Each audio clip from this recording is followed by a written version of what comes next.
This is the story of the secret armies, funded by the United States, trained by Britain, and left behind in post-war Europe to fight the rise of communism.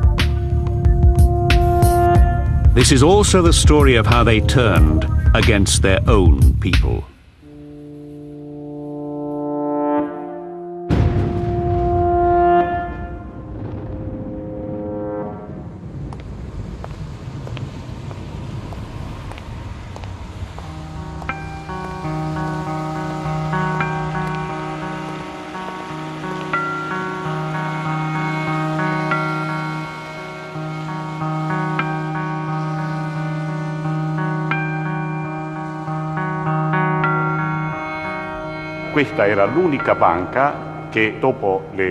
This was the only bank in Milan that stayed open after 4 p.m. That day, at 4:30, I'd just signed a contract between two old farmers.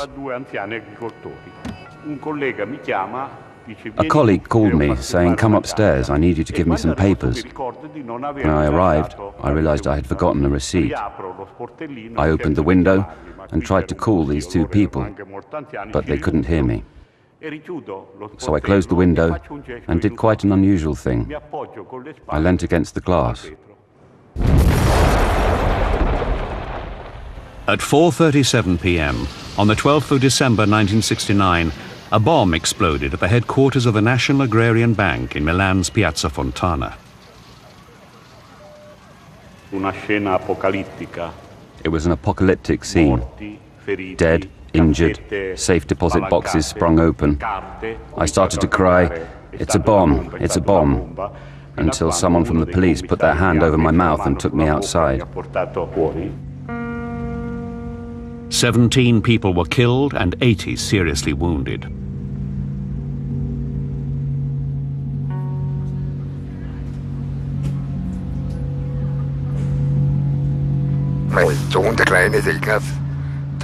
My little son Ignaz came home from his first day at school and asked me, "Dad, can we go to the Oktoberfest?" So I said, "Okay, let's go." They went on the ghost train, and my daughter, who was older than him, cried when she came out. So my son called her a scaredy cat.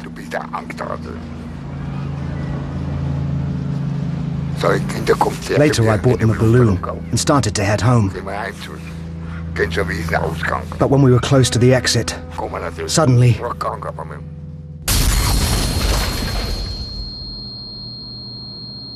The bomb that exploded at the Munich Oktoberfest on the 26th of September 1980 killed 13 people and injured over 200. When I regained consciousness, I started to look for my children. First I found my little boy. I asked him, "Are you okay?" He answered, "It's nothing, Dad. I just feel cold." So I turned around and went a little further to where my daughter was lying. Her whole body was torn open. She said to me, and I will never forget these words, "Dad, help me, will you?"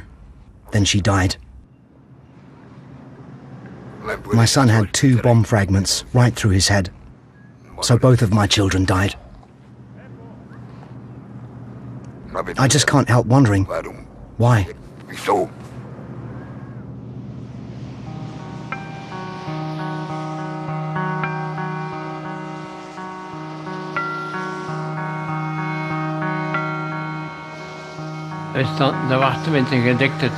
The dinner was ready and we were waiting for my daughter and my son-in-law and their 2 children.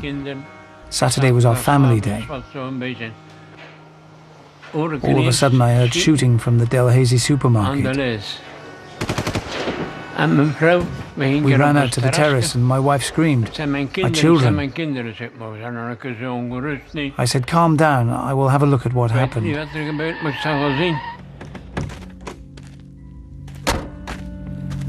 The doors to the supermarket were wide open and a crowd was pushing out.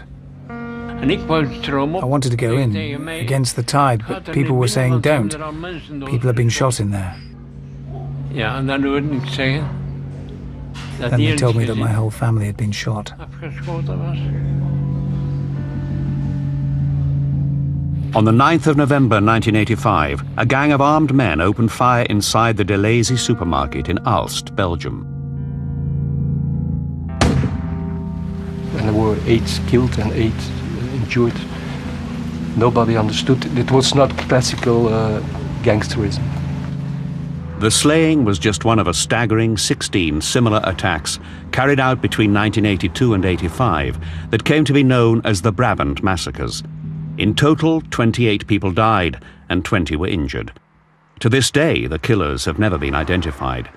René de Witt believes that it must be in someone's best interests that they're never found. If you discover the killers, you probably also discover other things. Over a period of about 15 years, Europe was rocked by a series of terror attacks. The lives of thousands of people were turned upside down. But to this day, many aspects of the attacks remain a mystery.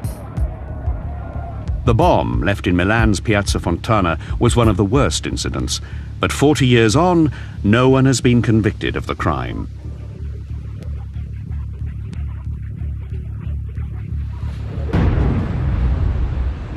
Public prosecutor Guido Salvini has tried repeatedly to convict the men he believes were responsible for the bombing.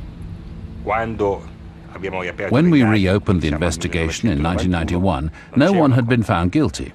The only guilty verdicts were for General Maletti and Captain Labruna, who tried to derail the investigation. These 2 leading agents in the Italian Secret Service were sentenced to prison in 1979 for hiding and protecting key suspects.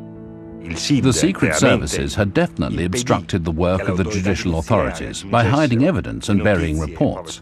And when certain people wanted to speak, it was decided that the best thing to do was plug the source, gag them, and say, "We don't want to hear what you have to say." Investigators in other countries also found their inquiries sabotaged. The Munich blast was caused by a sophisticated pipe bomb. Just weeks after the attack, the police concluded that a lone extremist, Gundolf Köhler, had been responsible. Köhler had died in the attack. But numerous witnesses claimed they had seen Köhler in the company of 2 other people just before the explosion. Despite these sightings and Köhler's membership of a far-right paramilitary group, the police found no further suspects and closed the investigation. Ignaz Platzer and his lawyer Werner Dietrich believe they could be dealing with a cover-up. They want the inquiry to be reopened. Many of the witnesses who were interviewed by the Criminal Investigation Department said, "We were made to feel as if we were the criminals. We were interviewed so harshly that we had the impression that the investigators had their own theory and that our evidence, which challenged this, was not welcome and was therefore painted as irrelevant or unreliable." There was something fishy about this story. The police just stopped investigating. I want justice. I want the real killers. For many years, the various European terror attacks were viewed as unconnected events, the work of local terrorists. But now there's evidence of a more sinister explanation.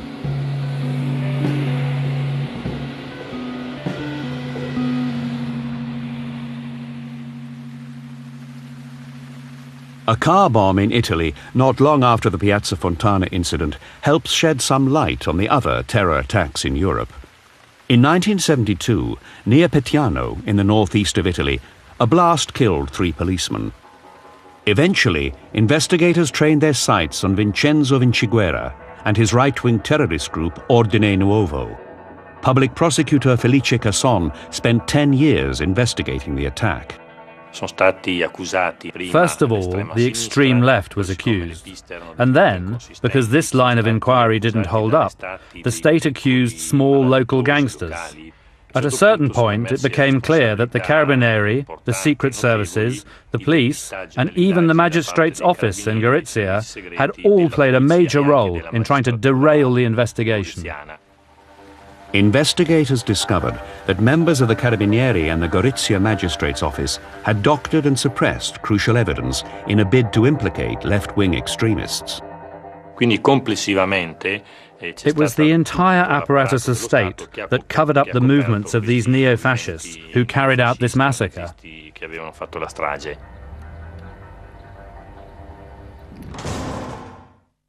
Vincenzo Vinciguerra is now serving a life sentence for the Petiano attack. But testifying in court in the mid-1980s, he claimed that he and his right-wing group were protected and supported by a wider, shadowy organization that was connected at the highest levels to the military secret service.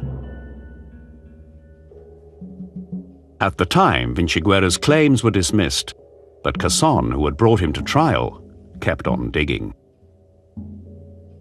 In 1990, Casson gained access to the archives of the Italian Military Intelligence Service and unearthed documents revealing a top-secret organization. What came out was the existence of a secret clandestine structure headed by the chief of the Italian secret services and codenamed Gladio, Stay Behind. Casson found documents that connected this mysterious force to NATO. The Italian Prime Minister, Giulio Andreotti, was forced to go public, causing a major European scandal. Andreotti admitted that the secret organization Gladio existed. He also revealed that it was part of a much wider network of secret stay-behind armies coordinated by NATO throughout Western Europe during the Cold War. Britain and the US had secretly trained and recruited civilians and military men in many European countries. Their role, according to the official version given by Andreotti, was to form a resistance movement in the event of a Soviet invasion. Stay Behind in Europe was set up by NATO. It was intended to create an organization that in the event of a Soviet invasion of Western Europe, that there would be some kind of a structure that could conduct clandestine operations and maintain contact with the Western powers. We were in a very different time.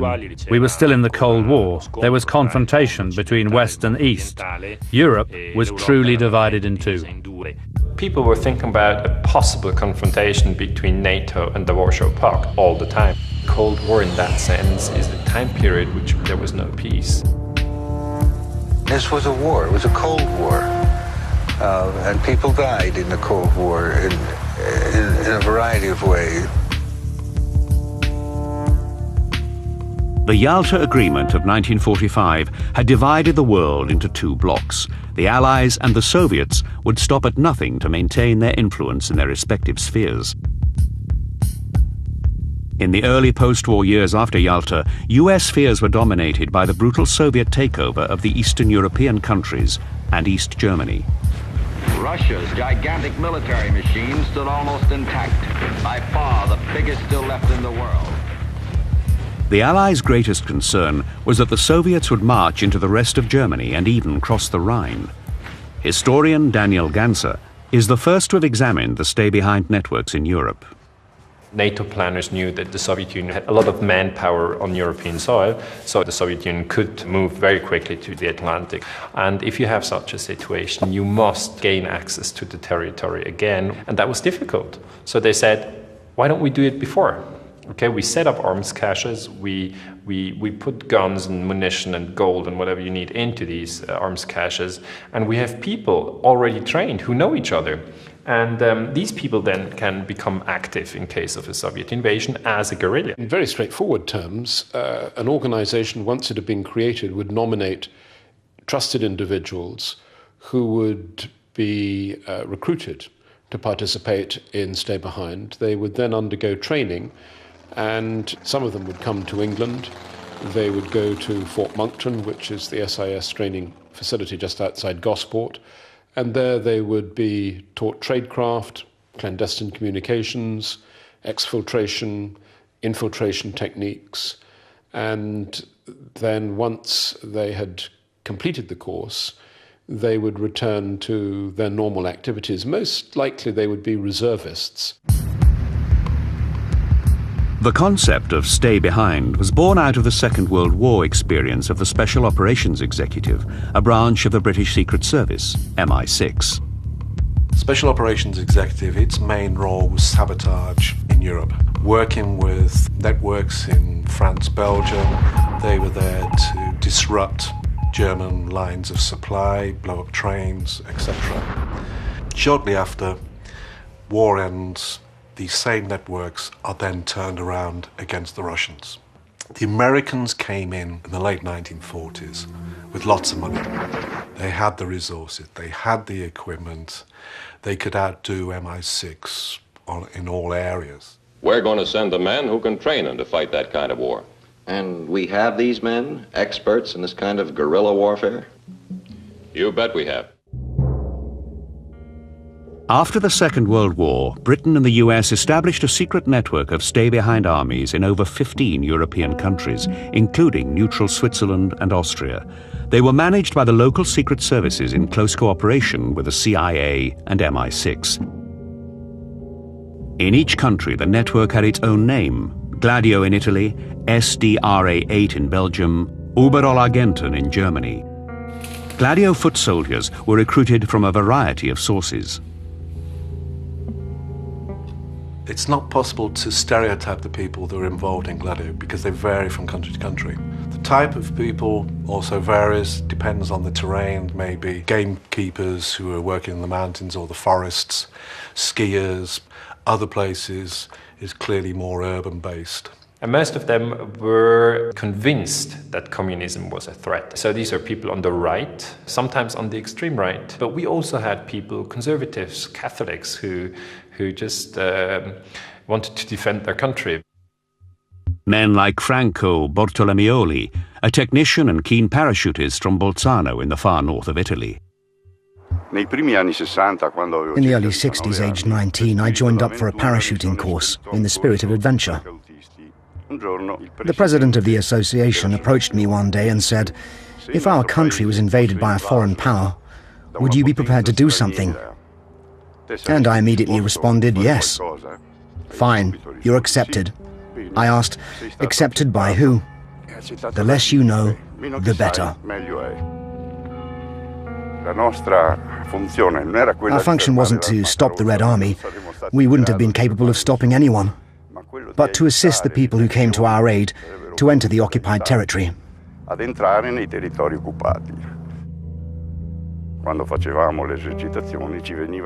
When we trained, we were told that on a specific day at a specific hour, a plane would arrive and it would drop 1 or 2 teams of soldiers, English or Americans, special forces, who would have to take action. It was hypothesized that perhaps they would have to overrun a barracks belonging to the invaders. All kinds of people were recruited to the paramilitary groups in a tradition established by the Allies in the years immediately after the Second World War. They took seriously the old adage that the enemy of my enemy is my friend, even enlisting prominent Nazis to the anti-Soviet cause. One of them, the SS spy master Reinhard Gehlen, would become the founder of the first post-war German secret service, which would later oversee the country's stay-behind network. In the early years of the Cold War, no one did more than Gehlen to feed US fears of a growing Soviet menace. President Truman poured millions into a variety of covert operations and intelligence programs to counter the communist threat. America's National Security Act of 1947 provided the legal foundation for covert action and what was termed unorthodox warfare. The strategy was carefully outlined in the National Security Council Directive 10/2. It would greatly influence the way the American Secret Services operated. NSC 10/2 says that all means must be used, including setting up secret armies, including manipulating the population with fear or propaganda, and that a lot of money must be poured into this. The 1948 communist coup in Czechoslovakia, the Berlin blockade, and the outbreak of war in Korea did much to nurture American fears of a Soviet invasion in Europe. Suspicion spiraled on either side of the Iron Curtain. And behind the official face of NATO, the drive to organize and establish the secret stay-behind networks in Western Europe intensified. In the years after the Second World War, the communist parties in Western Europe made huge gains in popularity. Their relationship with their Soviet comrades was of great concern to the United States. At that time, Peter Sickle was head of the CIA office in Berlin. You had a very strong Italian Communist Party, French Communist Party, so there was a sense of insecurity because we also knew that the Russians availed themselves of those communist parties for political action. As the risk of a communist political victory increased, so the strategy of the stay-behind armies turned away from the threat of Soviet invasion towards the enemy within. The most important document for a historian right now is dated June 1, 1959, and it's actually a document from the Italian Military Secret Service, and it says that Gladio was set up on the one hand to become active in case of a Soviet invasion, and on the other hand in case of sovvertimenti interni, which means domestic unrest. I mean, we know from the 50s on that the secret armies had the twofold task. Some of the earliest evidence of the role of NATO's secret armies in domestic political subversion comes from a German scandal in the 1950s. In 1952, we had a member of the German stay-behind network walking into the police station in Frankfurt and saying, "I am a member of a secret army. We are being trained by an American in how to kill people, how to leave no traces, how to hide in forest. We have arms, we have explosives, and we are actually secret." Adenauer was incensed that things like that were being done by the Americans without his knowledge. And it was not that I objected to it being done, but I would have been somewhat more careful in my choice of people. The man who walked into the police station in 1952 was Hans Otto, a former SS officer. He had grown alarmed by the direction his stay-behind unit was taking. His testimony led to the discovery of a secret training center deep in the Hessen woods in central Germany.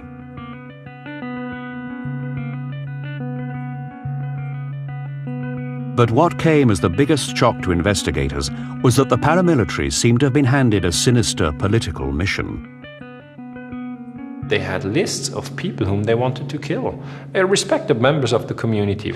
And we always wonder, assassinated in case of a Soviet invasion or assassinated in case of a domestic change of power. And at that point, everybody thought there would be a very thorough investigation of the German stay-behind. But no such investigation followed. After some deft diplomacy between the US and Germany, the 100 alleged conspirators, all right-wing extremists, were released. The case was quickly closed and forgotten until a new scandal hit the headlines 30 years later. Just one day after the Oktoberfest attack, the police discovered that the suspected bomber, Gundolf Köhler, who had died in the blast, was a member of the neo-Nazi paramilitary organization Wehrsportsgruppe Hoffmann. Gundolf Köhler was interested in weapons and explosives. He'd also been like that within the Wehrsportsgruppe Hoffmann. Immediately after the attack, the police searched his parents' house in Donaueschingen and found what they described as a bomb factory.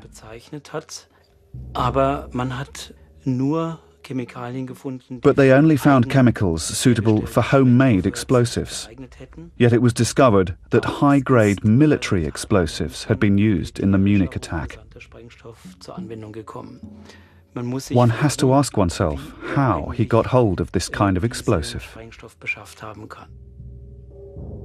In the days that followed the bombing, the police interrogated some of his comrades. These people, during interrogation, said, "We had our weapons and the explosives from another right-wing extremist, and his name is Heinz Lemke." And the funny thing is, this was never investigated.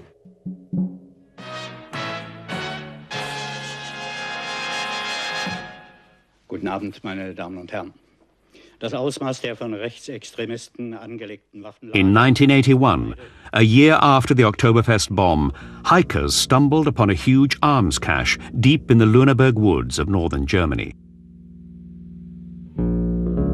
It belonged to forest ranger Heinz Lemke. Lemke was a right-wing activist with extensive contacts in the German neo-Nazi scene. It was later revealed that the East German Secret Service, the Stasi, had pinpointed the exact location of transmitters used by the West German stay-behind groups. One of them was traced to Lüneburg, very close to Lemke's home and the sites where the hidden weapons were found.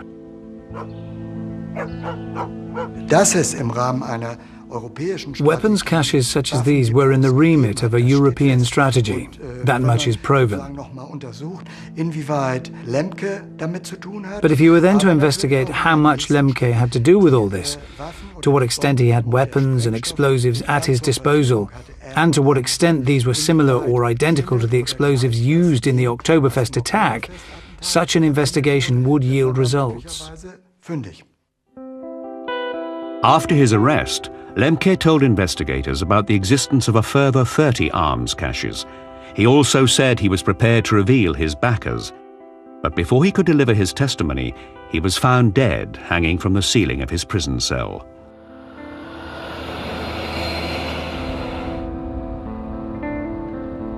His death provides a chilling link to the Brabant killings in Belgium. Evidence there also points to a link with a paramilitary organization. Police Commissioner Eddie Voss has been investigating the Brabant killings for many years. We found out that there was a specific modus operandi, and that each person in the gang had his role. There was one guy that started shooting right away, and the way he fired and the way he positioned himself made me think of someone who has been trained in how to handle a gun. In 1990, a Belgian parliamentary report concluded that the killers must have been members or former members of the security forces, right-wing extremists who enjoyed a high level of protection. The Brabant killers were from a certain elite, and they were guaranteed impunity.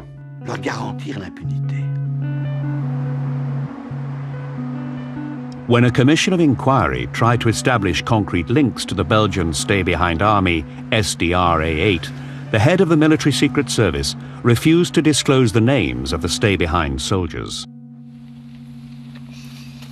Evidence was found of a link to a neo-Nazi network called Westland New Post, or WNP. Their leader, Paul Latinus, confirmed that he had been asked to assemble a group of anti-communist paramilitaries. He refused to say who had ordered the mission, but he later claimed that he had been in the pay of US Secret Services. There were many similarities between the stay-behind network and the network created by WNP. There were a number of soldiers and ex-soldiers in the WNP who believed they were working for the state or considered themselves agents of the state. Shortly after the last of the Brabant massacres, Latinus was arrested. But before he could talk, like Lemke in Germany, he was found dead in his prison cell, with a telephone cord around his neck. But why would secret right-wing armies terrorize peaceful countries like Belgium, Germany and Italy in the heart of Western Europe? The answer lay in a shift in Cold War thinking. The end of the Cuban Missile Crisis of 1962 brought a kind of stability to the Cold War. A conventional Soviet invasion of Western Europe no longer seemed likely in the face of a stalemate in which East and West held each other in check with nuclear missiles. America was now determined to build up and expand its bases in Europe, and Italy was a key site. But Italian politics were unstable. The left was still gaining ground and had the potential to upset Washington's plans. Richard Gardner worked in Italy on behalf of various US administrations for over 20 years. Italy was a key element in the southern flank of NATO, and the Communist Party of Italy opposed every practical measure to strengthen NATO. So there was concrete evidence that Italy could not be a good NATO ally if the communists took control. The nuclear stalemate and the rise of domestic communism saw the purpose of the stay-behind armies revised. The CIA was beginning to realize that these stay-behind operations were of no significance, except that they served as a network to keep strong anti-communist people together and to keep them motivated. It was almost like a club, a fraternal organization. In 1965, the creme de la creme of the Italian right and the secret services met in a luxury hotel in Rome. This meeting of what was known as the Istituto Polio would radically alter Italian society. It wasn't just far-right extremists there, but also political scientists, researchers of Revolutionary War, and officials of the Chiefs of Staff. So there were many who believed that you needed to take preventative action against communism with all means available. At Istituto Polio, the head of the army and the military secret services said very clearly what they wanted to do. They spoke of the fourth dimension of war. After the first phase of the ground war, the second phase of the Navy, the third phase of the Air Force, the fourth phase is the phase that deals with the conquest of the hearts and minds of the population. This is the war that was fought, and is still fought today, by means of low-intensity conflicts, even by means of what we define as terrorism. Many different groups took an active role in this fourth phase of the fight against communism. Among them was the Italian stay-behind network Gladio, parts of which now became directly involved in domestic political subversion. Of course, the individual militant or soldier from Gladio didn't know exactly who was above them in the hierarchy. But we know that the bosses of Gladio were in contact with those of the secret services, and this makes us think that perhaps there was this higher direction. After the Polio meeting in Rome, Italy was hit by a series of bombings. At first, they caused only material damage, but with the Piazza Fontana massacre in 1969, one of the darkest periods of Italian history began. Some historians now believe it formed part of a semi-official secret project known as the Strategy of Tension. The strategy of tension was a complex phenomenon in which the various figures operating didn't have the same objectives. There were groups from the extreme right who really wanted to destroy the democratic system with a coup. Alongside them were military commanders, parts of the secret services, and conservative forces in general, who were using this first group. Rather than a full-blown coup, they wanted a stabilization of the institutions of power. Destabilize the public order, to stabilize the political order, and justify a repressive intervention that would be welcomed with relief by the population. People want to live in peace. They don't want to walk into a bank or get on a train and die because of a bomb put there by some unknown killer.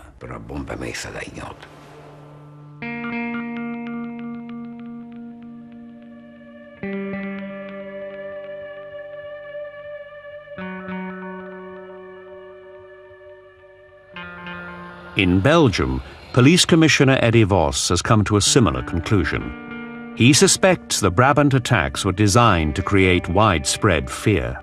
Here in Belgium, we had soldiers in nearly all the car parks of the big supermarkets. We had to do our shopping with 2 snipers on the roof.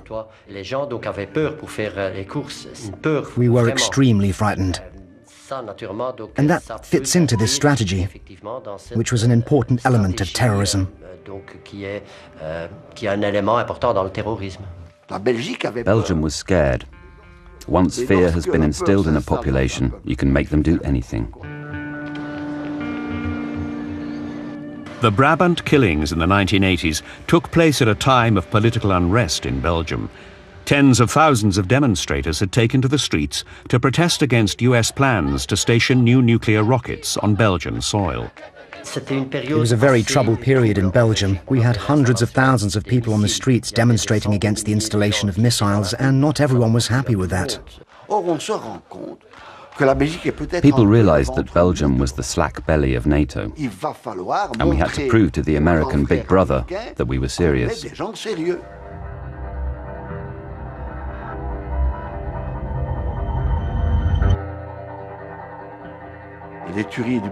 Brabant killings finished because their mission was accomplished. The emotional shock was enough to enable the Belgian state to shake off its lethargy and strengthen itself. That's it. In Germany, the Oktoberfest bomb also exploded at a crucial moment. The governing Social Democrat Chancellor, Helmut Schmidt, was perceived by some as being too weak to handle the left-wing terrorism of the Red Army faction and the growing anti-nuclear movement. According to press reports, elements in the Secret Service were determined to bring hardliner Franz Josef Strauss to power. Investigators suspect that elements within stay-behind and far-right organizations use the strategy of tension to break the left and encourage a population cowed by terrorism to keep reliable centrist governments in power, but not in Britain. But the Security Service in the United Kingdom is an independent organization and cannot participate in partisan politics. There are plenty of people who've worked in the security service on the left, and I would imagine that any participation on the right has been purely in terms of penetrating political organizations. The security service had no brief, and as far as I know, never sabotaged political organizations. The interference of foreign secret services in European politics is hard to prove, but there is some evidence from the Piazza Fontana inquiry. Perhaps the most interesting discovery we made during the investigation was the relationship between the cells of Ordine Nuovo, the extreme right-wing group from Veneto, and the American bases situated in that region.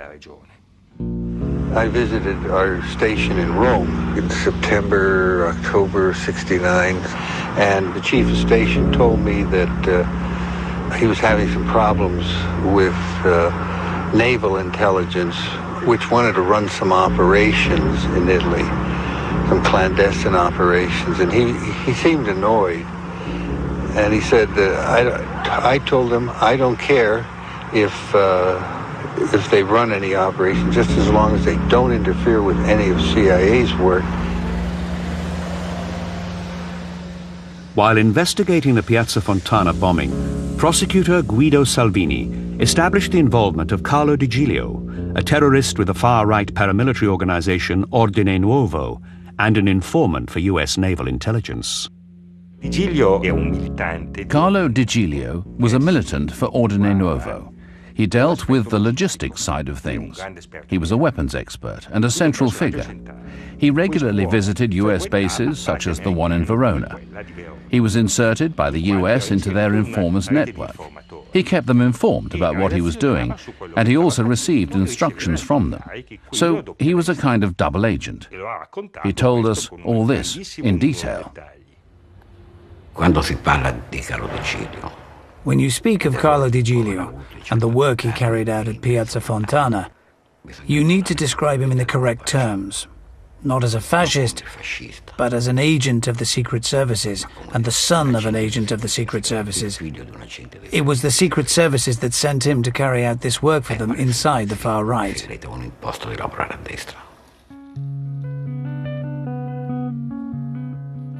Di Giglio reconstructed for us all the stages that led up to the Piazza Fontana.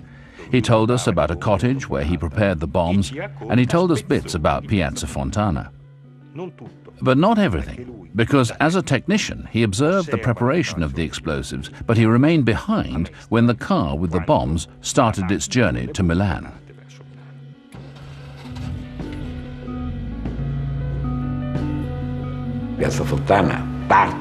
Piazza Fontana was conceived to enable the President of the Republic and the serving government to declare a state of emergency. It was an institutional coup d'etat.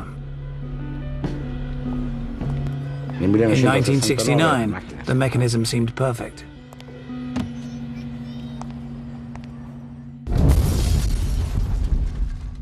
Immediately after the Piazza Fontana bombing, a left-wing anarchist, Pietro Valpreda, was blamed. Valpreda was arrested by us and identified. But the public did not buy this theory and suspected a cover-up. For 3 days, the country ground to a standstill. But the Italian president did not declare the state of emergency that Vinciguerra and his comrades had hoped for. Yet this was not the end of the strategy of tension.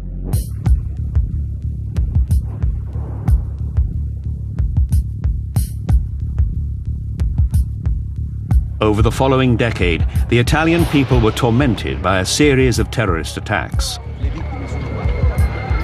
The violence reached a climax in August 1980 with a bomb at Bologna station that killed 85 and left over 200 injured.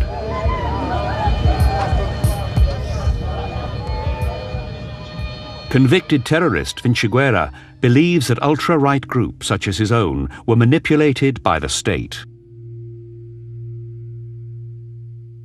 I disagree when people say that the massacres in Italy were carried out by fascists.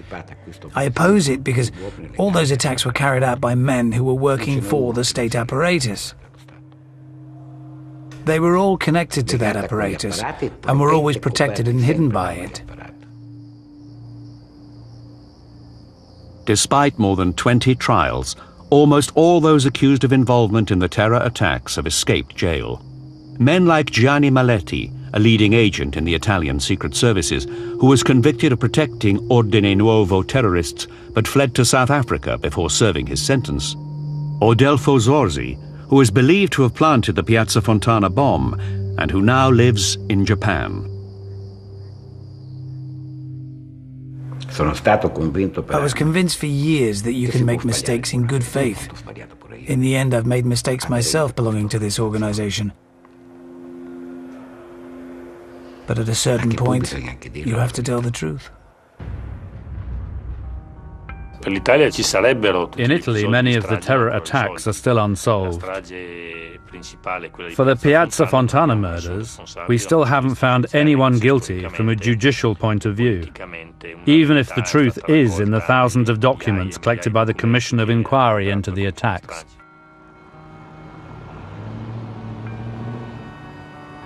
In Belgium, too, many are still waiting for the answers that have eluded the Brabant investigation for so long. A state that accepts that you can gun down men, women and children in 3 attacks in 2 days simply because they were in the wrong place at the wrong time doing their shopping is a state that doesn't merit respect and that doesn't deserve to survive. How can a population be expected to have faith in the future if 16 people are gunned down in the space of a few minutes and nobody gives a damn about the results? So there must be, and until today, I think, people I don't know who don't want the truth to be known. I'm sure of that. In Munich, some still hope that the real instigators of the Oktoberfest massacre might one day be brought to justice. The best chance to find out who was really behind this bomb came immediately after the attack. The witnesses who said that Köhler was accompanied should have been interviewed far more thoroughly. Today, the crime scene evidence could be analysed with the latest scientific methods. In recent years, we've seen a great many unsolved murders solved in this way. Lawyer Werner Dietrich and victims Platzer and Martinez are still trying to have the inquiry into the Oktoberfest attack reopened. But they've discovered that much of the original evidence is missing. Unfortunately, the Federal Public Prosecutor's Office has informed me that a lot of evidence they had been expecting to get hold of has been destroyed or thrown away. There are no traces left. How could they destroy the actual exhibits for the trial? In other cases, suspects are still being pursued. Here we are dealing with mass murderers, and they destroy the evidence. It's highly unusual in an inquiry that has neither expired nor been judicially completely closed that the bomb fragments and body parts, etc., should be destroyed. The question is, what kind of interests lie behind this, and what's being covered up? I will continue fighting until the real killers are found.